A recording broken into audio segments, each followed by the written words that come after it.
This tutorial works through the solution for the IEB May 2023 Accounting Paper 1 Question 2. The topic is Company Financial Statements. It's a lengthy question. It is for 40 minutes and 68 marks, so it's about a third of your paper. Let's just scroll through the question quickly.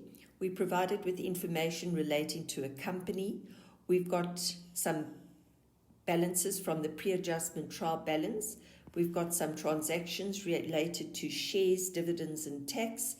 And then we've got additional information and adjustments that still need to be taken into account. And then let's have a scan through our question paper so we can get our mind around what we're going to have to do. This is very nice where they give you a calculation page. You don't have to use it. They say to you, if you wish to use the space, I advise you to use it because all your workings will be here and the examiner can go there and look for part marks for you. And it's also giving you more space than you would normally have if you're going to fill in your calculations on your, for example, your statement of comprehensive income. And then we also have the following notes. It's your trade and other receivables, ordinary share capital, retained income, and trade and other payables. So there are a lot of notes there. Let's start going through the paper in greater detail, and we'll start doing the answers as we read through the different sections of the company financial statement information. Lamola is a South African listed company. They've got an authorized share capital of 5 million ordinary shares. They've recently undergone a massive expansion regarding the number of retail outlets that they own. Normal markup on goods is 100% on cost. Their latest financial year end is the 28th of February. They give us a pre-adjustment trial balance. So these figures will still be changed in the income statement before the final tax can be determined. And the figures that they give us, ordinary share capital, retained income, but these are at the beginning of the year, trading stock debtors, provision for bad debts, SARS income tax, and creditors control. Now this SARS income tax, having a debit balance in a pre-adjustment trial balance, that represents the amount that you've paid in provisional tax. So once the final tax liability is calculated, then we will come here and look at this figure and then adjust our final income tax due to SARS, whether we owe SARS some more or whether we've overpaid on our provisional tax. Then we've got transactions involving shares, dividends, and tax that have been recorded. On the 1st of March, no amounts are outstanding to SARS for income tax, so all of this money is the provisional tax that we've paid. On the 31st of May 2021, they tell us that no changes have been made to the share capital since the end of last year. The company paid a total of 560,000 as the interim dividend of 16 cents per share. Okay, so now you know you have scanned through your answer sheet and you remember you've got to do the retained income note. And part of the retained income note has got your ordinary share dividends, the paid and recommended. So you've been given your interim dividend here. Let's go and put that in straight away and start getting our marks onto this paper. So your interim dividend was 560,000. We've also got the ordinary share capital. They've completed the share capital amount, but we need to calculate the number of ordinary shares in issue at the beginning of the year. And that's not difficult because we've got the total of the dividends and we've got the dividend per share. So let's go up and let's use the space that they've given to us. And we're going to calculate the number of shares.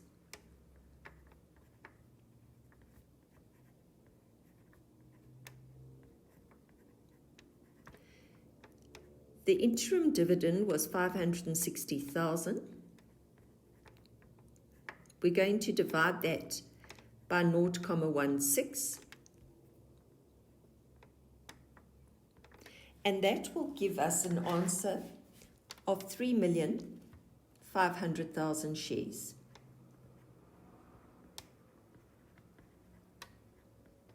Let's go down to our ordinary share capital note, and we're going to put that figure in. So the number of shares in issue at the beginning of the year was 3,500,000.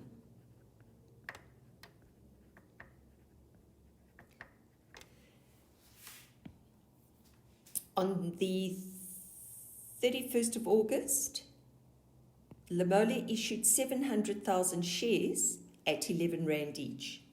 If you go to your answer book, 700,000 shares issued at, and your price was 11 Rand. Multiply that, and the share capital will increase by 7,700,000. And then on the 31st of January, the company bought back 100,000 shares at 10 Rand 50 per share from the estate of a deceased shareholder. Now, that 10 Rand 50 is not all share capital. Part of it is the retained income. This balance at the beginning of the year, part of that belongs to the shareholder. Now he's selling his shares, so we have to pay him back his issued share capital, and we've got to pay him back his retained income. So how do we do that? Step 1, you're going to work out your weighted average share price. So you're going to take those two figures there, the 3,500,000 plus the 700,000 to give you your number of shares in issue, and you take that value of ordinary share capital and we divide the one into the other. So let's go up to our block, average share price. So at the beginning of the year, we had 3,500,000 shares. To that, we're going to add the 700,000 shares that were issued during the year. Now I need you to total those. So we now have a total of 4,200,000 shares in issue before the repurchase happens. Now we do the same with the share capital. So you had 23,800,000 Rand in share capital at the beginning of the year. Then the 700,000 shares were issued during the year, which brought in 7,700,000 Rands worth of share capital. And we do exactly the same thing. You're going to add that together.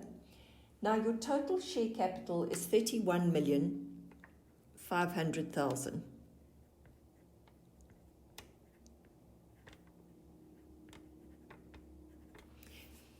Now we're going to divide 31 million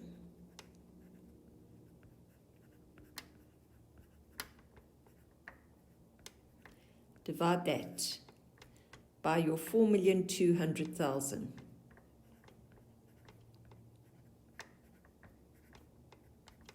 And you get a weighted average share price of 7 Rand and 50 cents. Now we're going to use this other little block here. The shares we repurchased for 10 Rand and 50 cents. The weighted average share price is 7 Rand and 50 cents. So if you subtract the 7 Rand 50 from the 10 Rand, you get 3 Rand. So the 7 Rand 50 we've worked out. That is your share capital.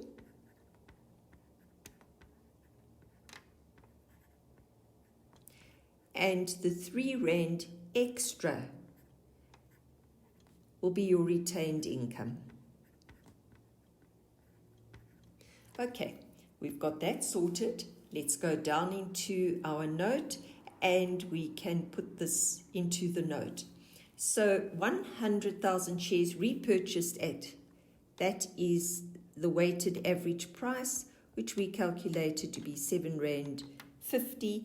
Multiplied that by 100,000 shares, comes to 750,000. Because it is a repurchase, the share capital gets reduced, so you have to put that into brackets. Let's just finish off this note now by calculating the ordinary shares in issue at the end of the year.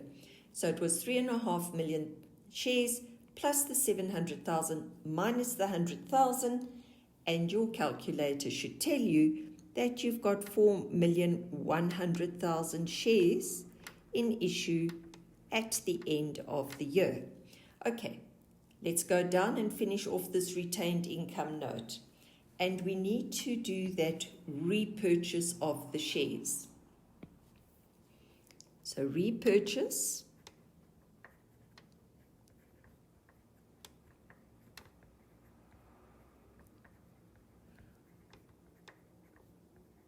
$100,000 shares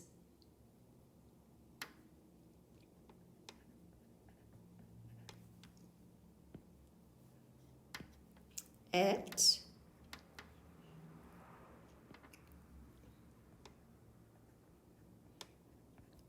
and we worked out it was R3.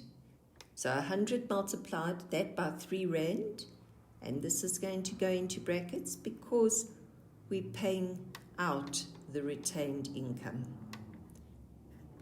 And we can do another thing in this note now, and we can do the final dividend, because we were told that a final dividend of 21 cents per share was declared on the shares in issue.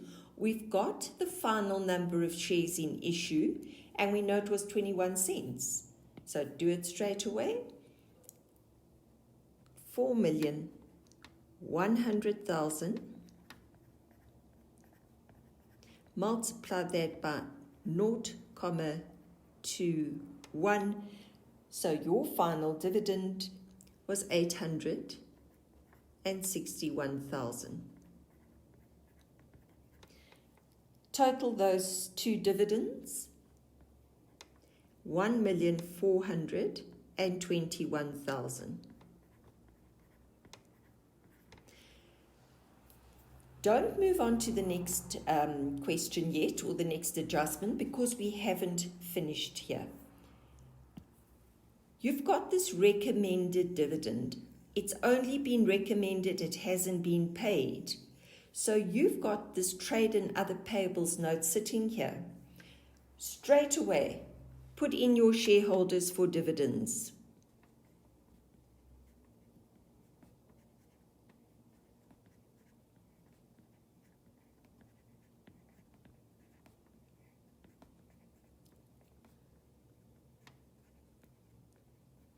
And remember, in shareholders for dividends, you only ever have that final dividend, and this figure is going to be 861,000.